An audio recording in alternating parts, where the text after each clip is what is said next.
Cualquiera que lee la Biblia diariamente, con oración y con un corazón y mente abierta, experimentará más cercanía con Dios y atenderá pronto los mensajes que transforman vidas y llenan de paz el corazón. Únete en la lectura de la Biblia en Reavivados por su palabra.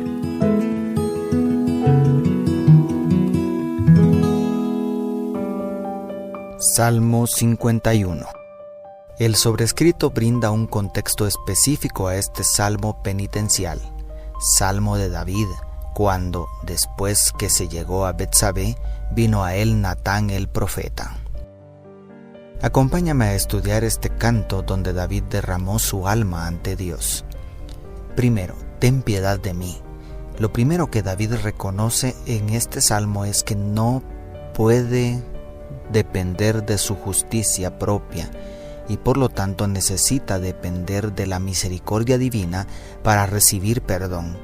Es impresionante el uso que hace de las distintas palabras hebreas para pecado desde los primeros versículos.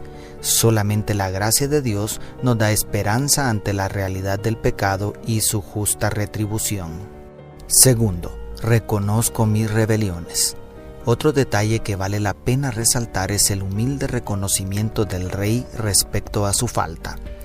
No hay siquiera un intento de justificar su pecado o disminuir la gravedad de su error.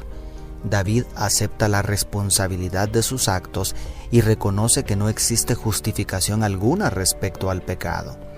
Todos somos responsables del mal uso que hagamos de la libertad que Dios nos concedió. La sanidad y recuperación de cualquier pecado inicia por ese reconocimiento sincero de nuestra falta. Tercero, purifícame con hisopo. También es impactante la repetición insistente de la necesidad de ser limpio. Es evidente que David se sentía inmundo por su iniquidad. Los verbos usados para hablar de la limpieza son diversos e indican la imperiosa necesidad de una limpieza profunda. En el caso del verso 7, el verbo es hataj, que normalmente significa pecar, en el sentido de errar al blanco, pero acá está en modo piel, es decir, en modo intenso, y literalmente significa hacer expiación. La figura del hisopo también está relacionada con los ritos de purificación del antiguo pacto. ¿Comprendemos nosotros la inmundicia del pecado? ¿Estamos dispuestos a ser refregados y limpiados? Cuarto, crea en mí un corazón limpio.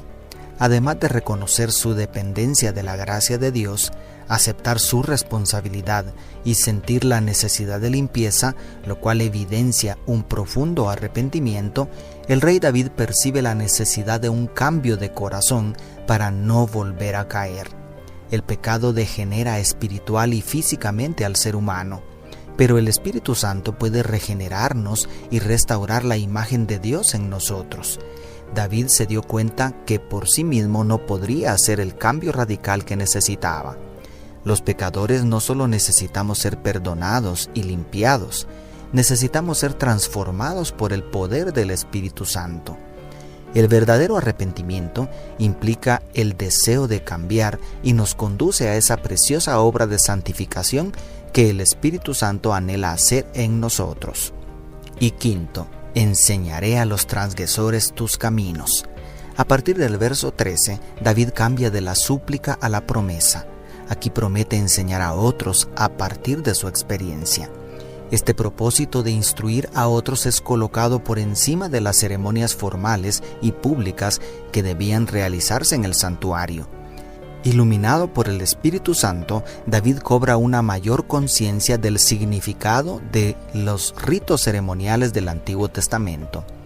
Por mucho tiempo David trató de ocultar su pecado, haciéndose esclavo de éste, pero ahora su pecado y sus consecuencias se habían hecho públicos.